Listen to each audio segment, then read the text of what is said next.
Welcome to the Framingham History Center. Welcome to the bottom floor. So this is the 1600s and the 1700s. Now the Nipmuc were the Native Americans, yes, who lived here in Framingham during that time period. And these are some of the things that they used. The arrowheads and baskets and whatnot are what they would use in everyday life. And one thing they used to do was they used to fish. And they would fish in little canoes like this, but they would fish at night. And what they would do is they would have a torch and they would hold it down by the water's edge, and all the little fish saw all the lights, and they would come up. And what do you think follows the little fish? Big fish. The big fish, that's right. And so that's how they would fish, so it's kind of neat. They used to spend a lot of time in Framingham in the winter, but in the summer they would go down to Cape Cod. And so they were the first ones who started the tradition of summering on the Cape. Cool. There were three groups here, and they lived in different areas. One lived on the plain between Lake Washacum and Farm Pond. Then there was another group in Saxonville and another group at Lake Cochituate. They also ate eel. They fished and ate eel, which when they later taught the settlers how to fish, they started eating eel as well, and they thought it was a delicacy, which means a very special kind of food. Now the settlers came to Framingham first in 1630, and there was a huge famine for them when they first came here, which means they didn't know how to feed themselves. So the Nipmucs helped them, taught them how to fish. By 1662, there were 300 families living here. Okay, so what do you think that this is? It looks like a rock. It is a rock, and on the rock it says it has a letter, the letter W. This is, what do you think it's for? To show people whose town or who lives there or something? You're very close. It's to show the separation between one town and another town. This one in particular separated Sherborne from Framingham. Signs like this started on trees. They would carve something into a tree, and then later they used stone. But it didn't say the name of the town. It says W, and the W is for Mr. Waite. So Mr. Waite came up with this idea and decided to put his own mark on all of these. So this is an original town marker. So this area gives us an idea of what sort of tools people were using during the 1700s. Now you see two spinning wheels here. We all are comfortable with knowing that. But why the big difference? So this one here, this small one, is for spinning flax. Now do you know what flaxseed makes? It's linen. Oh, okay. It's linen. And so that's done on a smaller loom, but on the larger loom is where you would spin wool. So the wool would be, for example, wool, it would come in big tufts, and you'd run it through these combs, and then it would start to thin out, and you would create a thread which would be then spun and brought together on the spinning wheel, and then ultimately over onto the loom. So all the different threads would come together. Of course, they would be dyed, and then you would create fabric from there. What do they use to dye them? Flowers and stuff? Yeah, and berries and anything that's natural. Yeah, yeah. And there's a story about how there are certain colors that are really hard to get, like red and purple. They were very hard to create and stay very deep and rich, and there were certain berries or whatever that were hard to find. Whatever the reason is, reds and purples were hard. So those were the colors always made by always worn by royalty, because they were harder to get, more expensive to create, and so forth. And they were sort of a taboo color for other people. But that, it wasn't so much the situation here, because we didn't have that, but it goes further back in history, in Europe. All right, so these are examples of other sorts of tools that people used during this time period, and fun things. So these here are snowshoes, right? Do you know what these are? Skates? Yes, these are skates. What about this? Oh boy, I couldn't tell you. So what this is it's a boot remover. You put your foot in here, and this catches on the heel, and it pulls it off your foot. This is a harness making stool. So all these neat things that that they used during this time period. So this is a hearth. This is a hearth from the 1700s, and what it means is the area around the fireplace. So the fire would be here, pretend the fire is here, and these are some of the tools that they would use. So I can start here with the toaster, for example. The toaster was designed to put 2 pieces of toast in, and then you would put it close to the fire and it would toast it, and then you would flip it around because it swiveled, and then you would toast the other side. There's a bed warmer in the back, so it's a wooden handle and it has like a big metal bowl, if you will, on the end. And you would take some of the coals from the fire and put them in there, close it up, and then you would open up your bed and you would rub the whole thing on the sheets and warm them up and then close it up so that you were nice and toasty going to sleep because it was cold. There's a butter churn here that of course was used to make butter. Do you know what you use to make butter? Milk? Cream. Cream, the heavier part of milk, what comes directly out of the cow. And do you know when you make butter what the 2 byproducts are?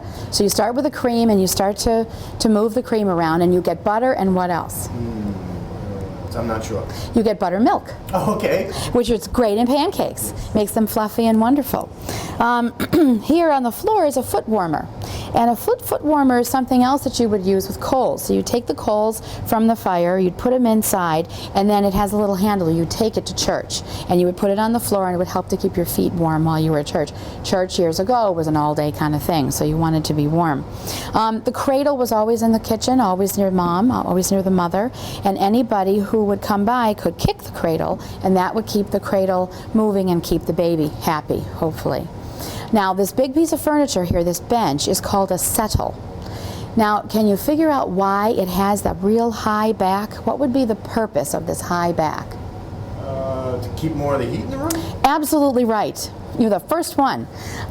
What you would do is you would turn it. It's sitting in the wrong orientation right now, but you would turn it in front of the fire, and when the heat came out exactly, it would hit the back and keep it all in front of you. Again, really hard to try to keep yourself warm during that time period.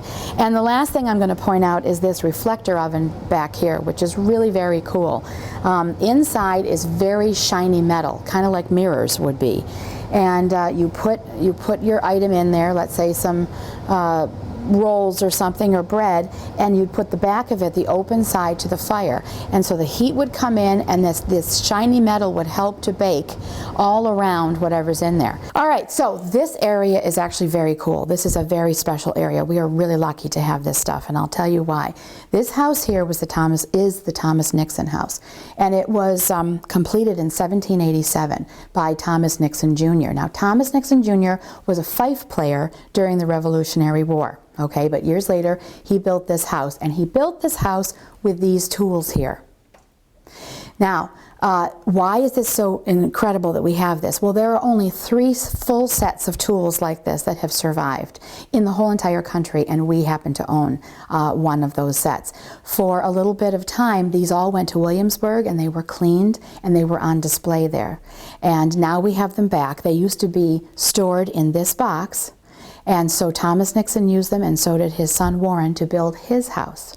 Now, both men, we think, definitely Warren, his son, were cobblers, and this is an example of a cobbler's bench. Now, do you know what a cobbler is? Yeah, they work on the soles of the shoes and make shoes. They make shoes, exactly. So you'd sit where these items are here, and then you'd open up the little drawer, the little top here, and that's where all of your stuff was to create your shoes. And so we have quite a few things, as you can see, from this family. And especially neat that this house is still in existence.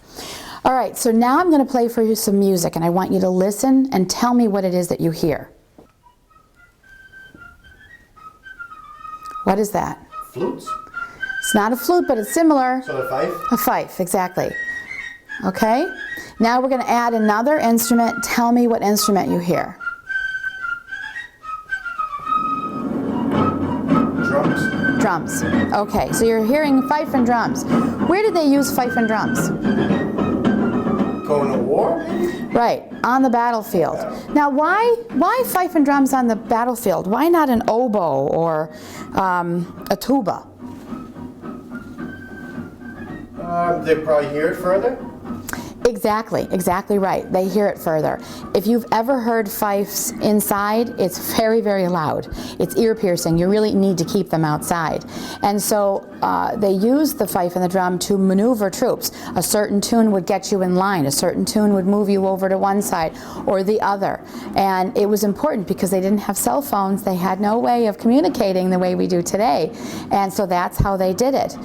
So as I mentioned before about the house and the tools, Thomas Nixon was a fifer during the Revolutionary War. Now, unfortunately, we do not have his fife, but we do have, in this case, his fife music. So, as I understand it, the book was given to him and already had some tunes in it, and he added to them.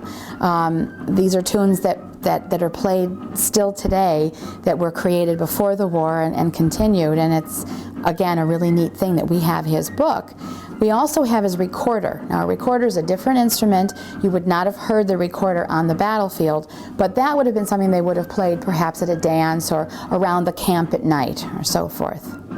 So, in November of 1775, the siege of Boston was going on, which means that there were no ships coming in. The British had cut off all the ways into Boston. There used to be a very small little slip of land to get into Boston, so it was easy for them to cut it off. And the lives of the people during that time period were very difficult, and they couldn't get their tea, they couldn't get their supplies. It was bad. So Henry Knox decided to take some fellows, some other troops, up to New York State to fight Fort Ticonderoga and grab cannons that they had already taken from the British and bring them down to this area to use. Well, you can imagine how hard it was to get these cannons down here.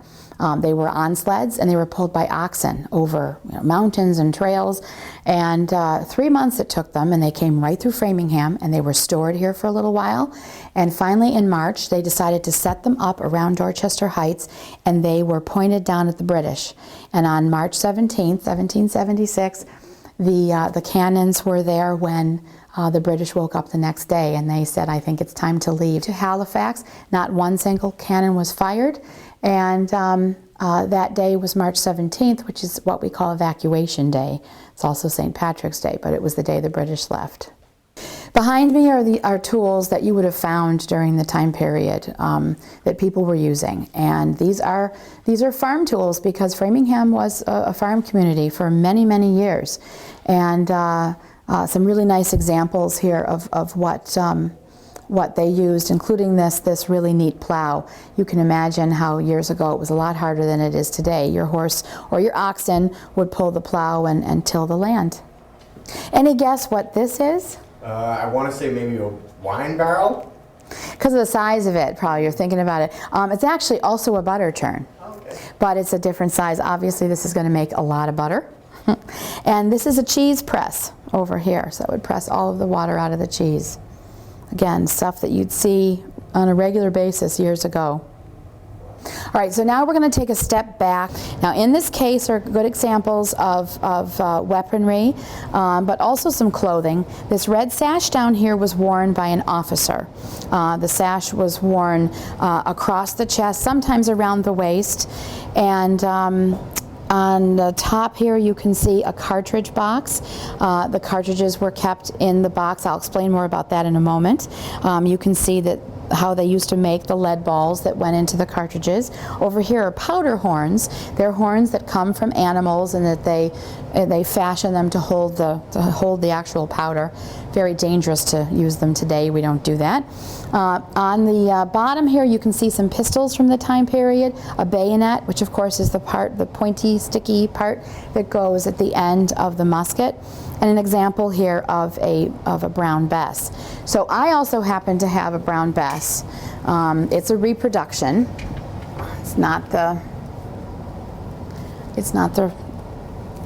original.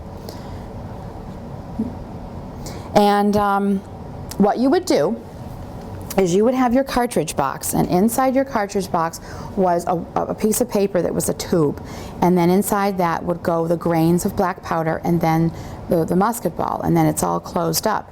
They go in the cartridge box and you wear it on your hip, and so when you're ready to shoot you lift it up and pull one out. Now can you think about what you would absolutely have to be a really good soldier during this time period? And not the actual musket or the ammunition, but what? I would just say speed. You have to be fast and accurate. Right? Speed is good, speed is good, but the answer to the question is a really good set of teeth. Because what you would do is you would get ready to load up your musket, you would open up the pan, you would reach back, and your hand is busy here, your left one, so you need your teeth to rip it open. So you'd rip it open with your teeth, some of the powder would go inside the pan, you would shut the pan, and the rest of the powder goes down the barrel along with the ball. Then you take out your ramming rod, ram that inside, and then you'd be ready to go, except you'd have to pull back your, to cock the flint here. I don't know how well you can see, but the flint then hits the pan, and that's what sets off the spark.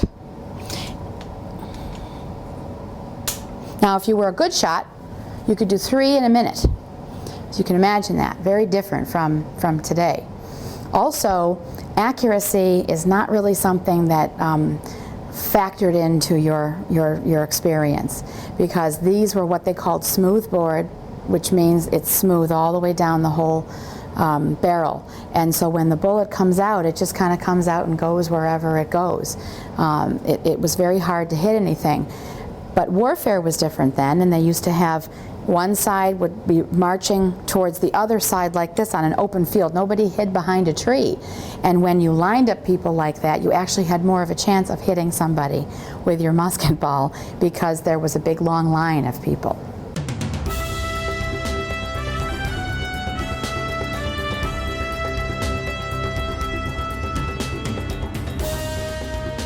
Welcome to the 1800s, the 19th century. This is the town seal, which was adopted in 1900, so of course it reflected the 1800s, which was the century that just passed. Around the outside of the town seal, this represents the straw braiding, which was a big industry, not only here, but it was in many other towns as well. And it was done in the homes. Well, I'll tell you what else is on this. Danforth Farms, 1662. Mr. Danforth never came to town, but he gave us his land. And his town in England was called Framingham, so that's why we are Framingham. This represents the transportation in Framingham with the railroad hub. So we'll talk more about the railroads. And this is for represents the Civil War, the shield of the Union shield, and this is for all of the commemorations for the soldiers who died in the Civil War. And this on top, this is May Hall at Framingham State. So these are some of the iconic symbols of the town of Framingham. And of course, we have now many, many more. I'd like to start out telling you about the straw braiding. They would take straw, they would wet it, and then they would braid it. Everyone braided straw. It was a way to make extra money. Families could do it. Everyone in the family could do it in the winter.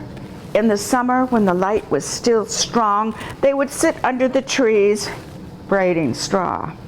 It did not take off as much here as it did in England. They didn't make children stay home from school to braid straw. And Horace Mann himself, when he was a little boy in Franklin, he had to braid straw, and he hated doing it, and he wanted so much for the children of the new country to be able to go to school so they would not have to work in factories. There's a quote from a little girl in England. She's 8 years old, and she says, "I've never been to school. All I do is braid straw. I don't know ABC or 1, 2, 3. All I do is braid straw." So there was also wool in town. There were wool factories. There was the carpet factories. There was the Roxbury carpet factories. And during the Civil War, all of the factories were turned out making wool for the soldiers' uniforms. The uniforms, summer and winter, were all wool. But it was said that the wool from Framingham was the very finest, the very best made. And the mills here in town did not deal in cotton because they did not want to deal with the South, with the Southern slaveholders. So they just made really good wool. And of course the rugs were very famous. This is General Gordon's coat, and you will see that over in the Civil War exhibit at Edgell. These are buckets for fires, dumping them over the fires in your house. Of course, there were a lot of fires. And throughout the 19th century, there were all sorts of different ways of portraying people. There were painted portraits, which required a very skillful artist. And there were also silhouettes, which did not require a great deal of skill, but was a very nice way to create a likeness for your loved ones. And throughout the 19th century, photography came in. So that was another way that you could depict people. There were many different kinds of arts and crafts. They didn't have to work quite as hard as they had to in the 1700s. And this was made out of human hair, this wreath. They also had portraits that were made out of hair. And for funerals, you went to a funeral and you might get a ring that was made out of the hair of the deceased.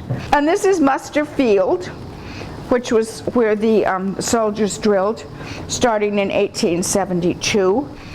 It's over near Fuller, which used to be Framingham High, South High, and they had a camp for soldiers during World War II there, and they at one point they had an airport. So that's why they've all the sports teams in Framingham are called the Flyers, because of the airport. Yes. Now here we have a portrait of a gentleman, and you know he's very rich because you can see his hands. And if it was a full portrait and you could see his feet, it cost more. And that's where the expression comes, that's going to cost you an arm and a leg.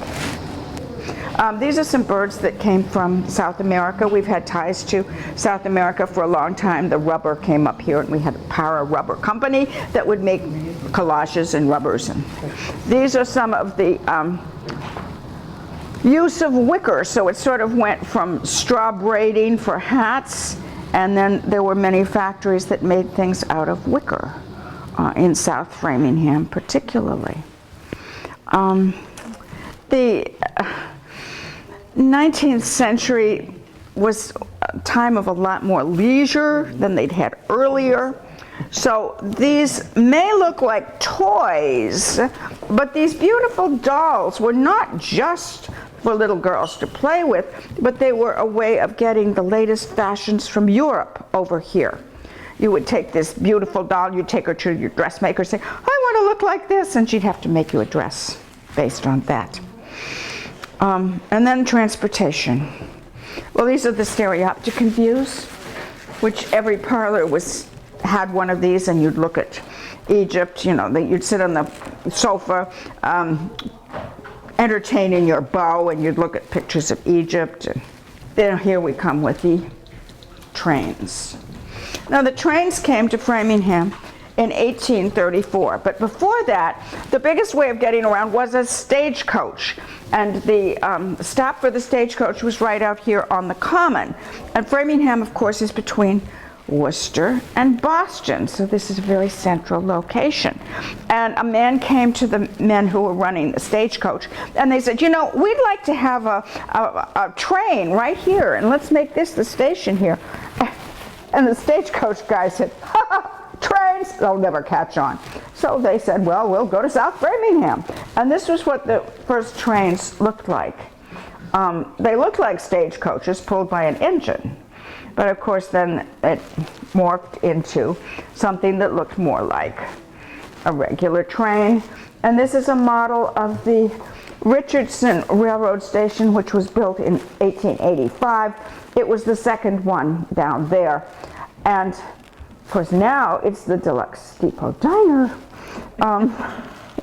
And this picture here shows the bullseye glass window, which was where you bought your tickets, but now it's the back of the bar. And Framingham not only had at least 3 train stations. There was one for Chautauqua, there was one for Harmony Grove, there was one in Saxonville, all over the place. But we also had trolleys, and there were tracks on all of the streets with that line up to the electricity, and the tracks went all over town. This is a replica of just a one-room schoolhouse, not any particular one, but you can get a lot of kids into these seats, and you would have all the grades in one room, and the people who were reciting, like if the second graders bring your readers up to the front row, they would sit here so they could just, recite. And they did, slate blackboards were a new thing in the 1800s, and of course maps. And even just like today, we constantly need new maps. Back then, hey, we got 3 new states, got to get a new map.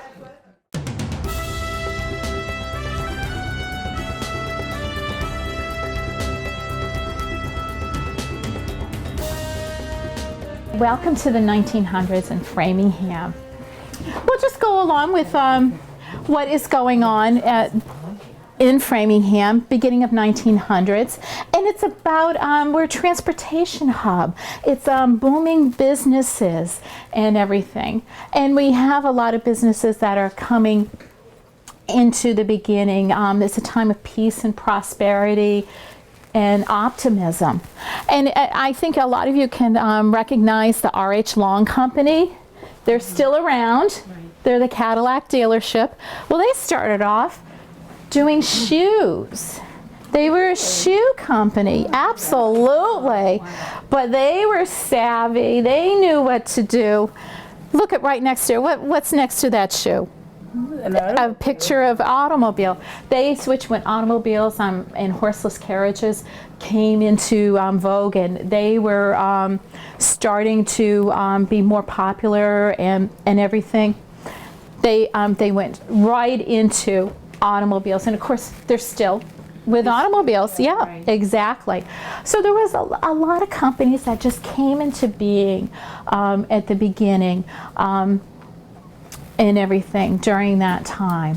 And then of course we talk about Framingham's participation during wartime. That was just our reality and everything. I always think back to when my grandparents, they were married in 1929, 1 month before the stock market crashed. So you can imagine what a frightening time, going from all this peace and prosperity, and then going into things changing and everything, and especially after coming out of World War I. And it's funny, we're going to take a look over here. There are some ration stamps, and when we show our 3rd grade children about ration stamps and the concept of having to ration your meat and your fuel and what you eat and what you use, and actually to see actual coupon books. It's really interesting. And that was the reality during that time. As we go into that, I think we all grew up with this concept. Food is a weapon, don't waste it. We're all part of the Clean Your Plate Club. I know I certainly was, and I'm post World War II, and it still trickled down through the generations and everything. But that was a very important thing. It was a frightening time with rationing and everything.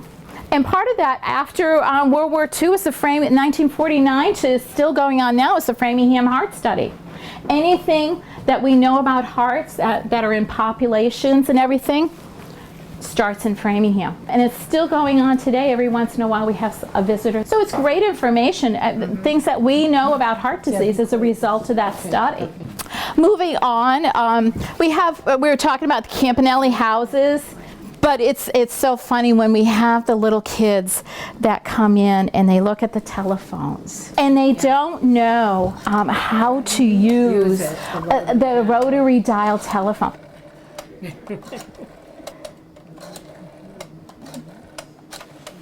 There you go, and it'd be ring, ring, ring. Also, we had 5 milk companies in Framingham alone, 1 in Saxonville and the other 4 in, all around Framingham. And I think all of us grew up, we can say we all grew up with this little silver box that was outside. A lot of our mothers were stay-at-home mothers. And a lot of them, there was 1 car in the family. And the other person or a father or whoever used that car to go to work. Right. So mom was home with, she couldn't just run to the store to get groceries. They relied on deliveries. It's funny with the kids. We have, there was these little milk delivery slips. And some of the kids, we would ask them, what does oleo mean? Do you know what oleo, do you know what tonic is? You know, what is tonic and everything? Would you order that? What do you think it is? And it's so funny that how they try to guess those things. Shoppers World, it was opened in 1951, and it was the first mall. It was considered a mall even though it was indoor outdoor type of thing. It was the first mall east of the Mississippi River in the United States. One of our volunteers was nice enough to do this this mock-up of what Shoppers World looked like. And of course we have the picture. And the dome of Jordan Marsh, airline pilots would they would look out their window if they were en route to Logan Airport, and if they knew they saw the Jordan Marsh Dome, they knew they were good going on their way to, yeah, it was like one of their landmarks and everything. General Motors in 1948, and of course we all know the Staples and Bose corporations that are started right here in Framingham, and it was all about that time of optimism again. We regained that after World War II, and you know, soldiers staying here and supplying jobs for our people that chose to stay here. And we're going to end here with Krista McAuliffe, and our teacher in space and everything. And of course we all know about the McAuliffe Library. And you know, it was just such a tragedy and everything. And we were lucky enough that NASA gave us one of her uniforms that she used in training. We have that. From NASA.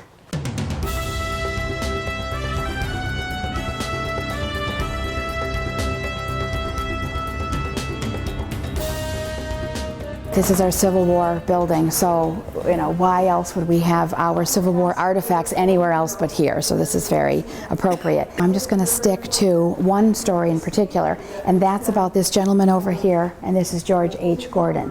Now, Gordon came to Framingham when he was 5 years old after the death of his father. And he came here with his mother and his brother.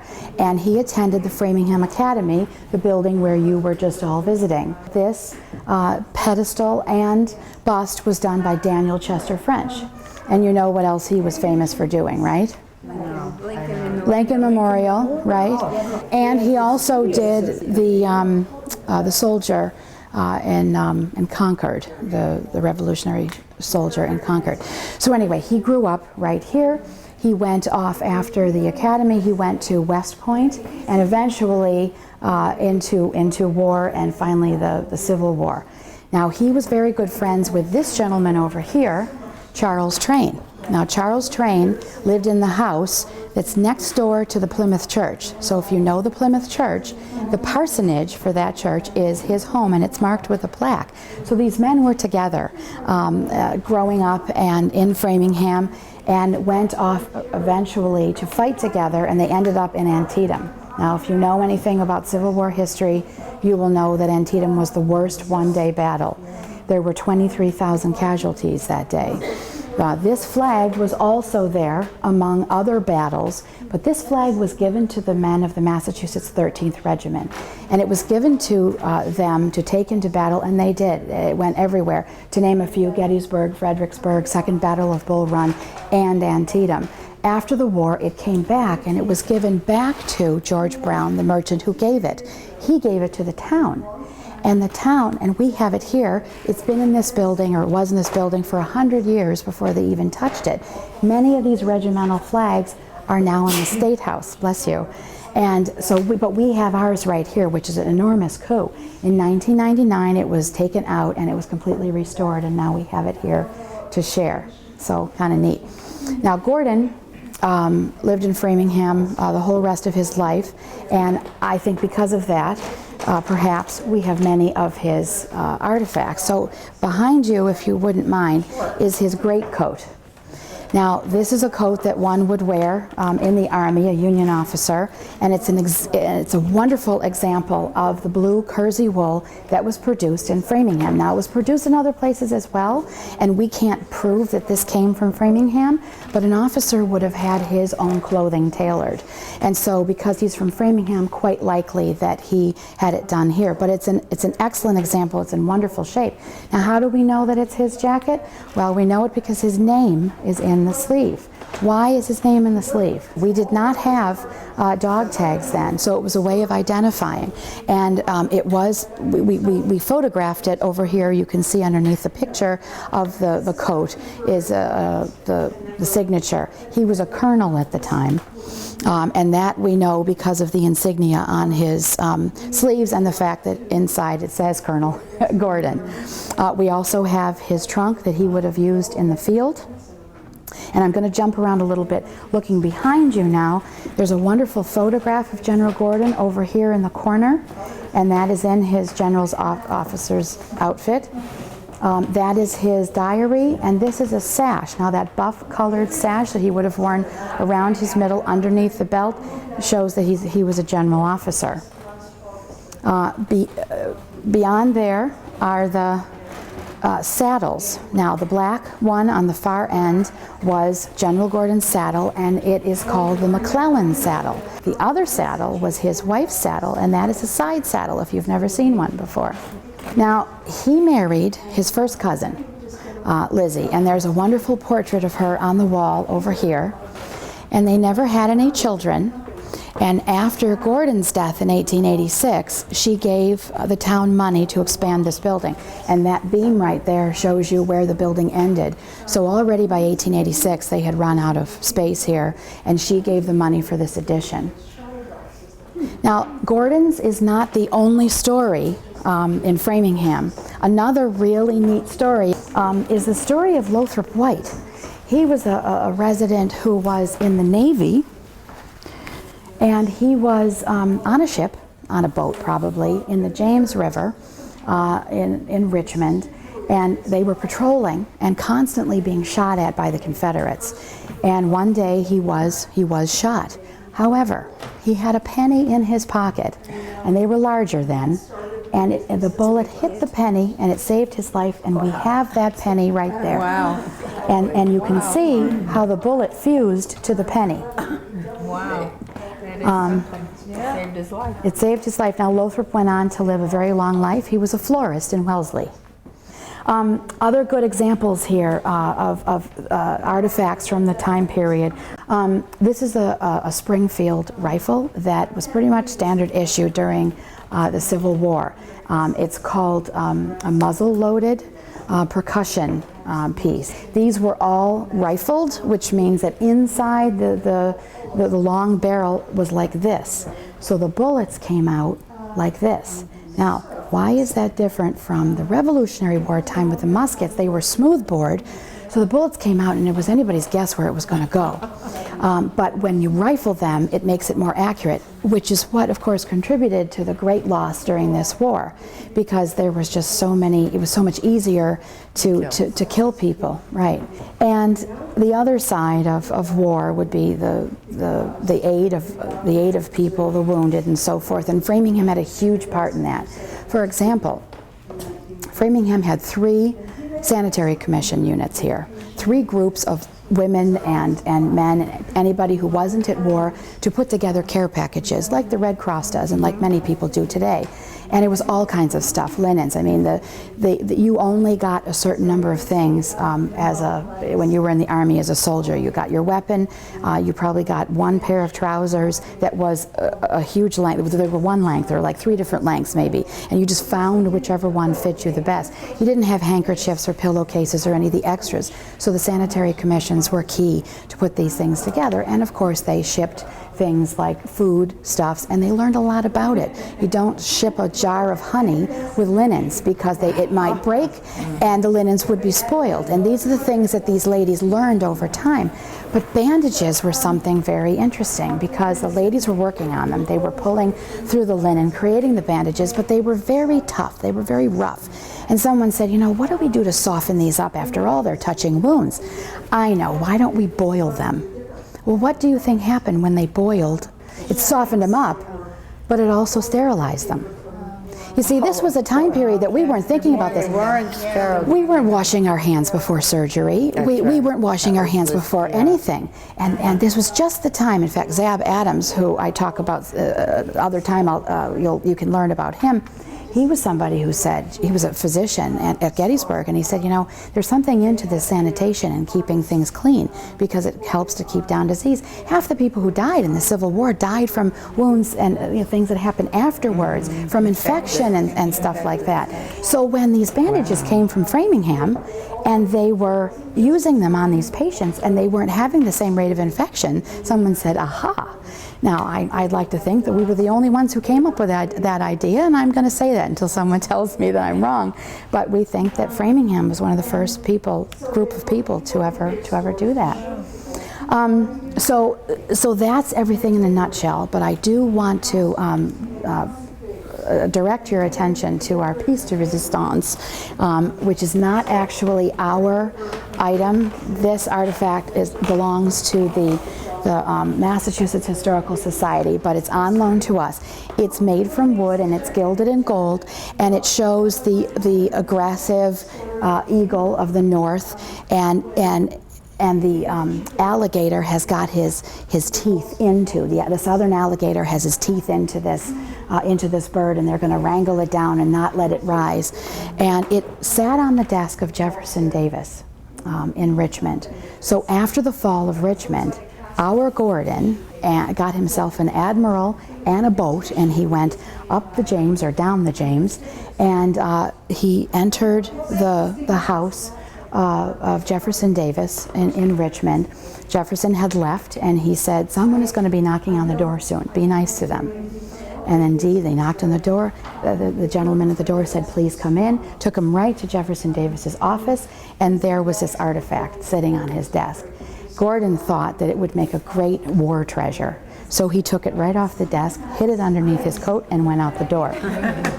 Now he came back to Massachusetts, and he presented it to Governor Andrew, who was the governor at the time, who he had had terrible battles with the entire war. They were constantly at each other about something, and this solved all the problems. Everything was forgiven after that. And it actually says on the back, when I move, you might be able to see, he actually wrote on the back, I took this from the desk of Jefferson Davis, I presented it to Governor Andrew, and here it is today.